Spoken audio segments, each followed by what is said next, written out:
Moderasi sebagai kunci menikmati hidup tanpa terjebak dalam nafsu. Kita hidup di era kelimpahan informasi, hiburan, makanan, barang, dan pilihan tanpa batas. Apapun bisa kita akses dalam hitungan detik. Musik dari seluruh dunia, video lucu dan inspiratif, makanan dari berbagai negara, hingga barang-barang yang bisa tiba di depan pintu hanya dalam sehari. Namun anehnya, di tengah limpahan itu, justru banyak orang merasa kosong, lelah, dan tertekan. Mengapa bisa demikian? Jawabannya terletak pada satu kata sederhana yang mulai ditinggalkan: moderasi. Ada pembagian mendalam tentang jenis-jenis keinginan.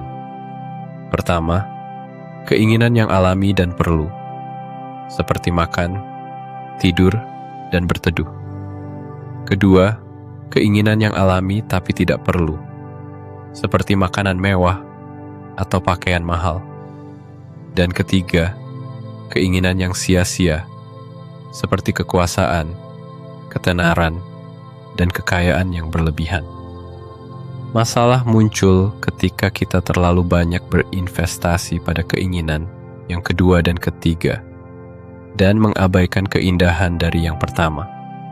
Kita mulai merasa bahwa makan harus mewah, pakaian harus bermerek, liburan harus viral, dan hidup harus seperti konten media sosial. Kita lupa bahwa secangkir kopi sederhana, waktu tenang untuk tidur, atau percakapan hangat dengan teman adalah bentuk kebahagiaan yang paling murni dan paling mudah didapatkan. Namun bahkan kesenangan yang melimpah bisa menjadi racun bila tidak disertai dengan pengendalian. Kita bisa saja menonton video favorit setiap hari, bermain game hingga larut malam, atau menyantap hidangan lezat. Tapi jika semua itu dilakukan tanpa kendali, maka kenikmatan akan berubah menjadi kelelahan. Yang dulunya menyenangkan, kini menjadi tuntutan. Yang dulunya menjadi hiburan, kini menjadi candu. Inilah mengapa moderasi bukan hanya soal menahan diri, tetapi soal menjaga kualitas dari apa yang kita nikmati. Dengan moderasi, kita tetap bisa menikmati segala kelimpahan, tapi tidak diperbudak olehnya. Kita menjadi tuan atas kesenangan, bukan budak dari nafsu. Kita memilih kapan menikmati, bukan dipaksa terus-menerus untuk mencari sensasi baru. Moderasi membuat hidup menjadi lebih ringan. Kita tidak harus berkata tidak pada semua hal, tapi kita belajar berkata cukup pada waktunya. Dan ketika kita bisa berkata cukup dari dalam hati, bukan karena dipaksa, tapi karena kita sadar, itulah saat di mana kebebasan sejati lahir.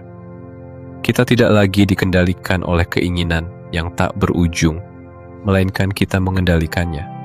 Seperti seorang pelatih yang menuntun kudanya agar tidak lepas kendali di tengah padang luas.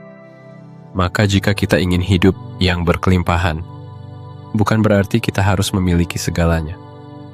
Tapi, kita harus bisa mengatur bagaimana kita berhubungan dengan segalanya. Dan moderasi adalah pintu masuk ke dalam hubungan yang sehat dengan dunia. Hubungan yang tidak penuh tekanan, tapi penuh kendali dan kebijaksanaan.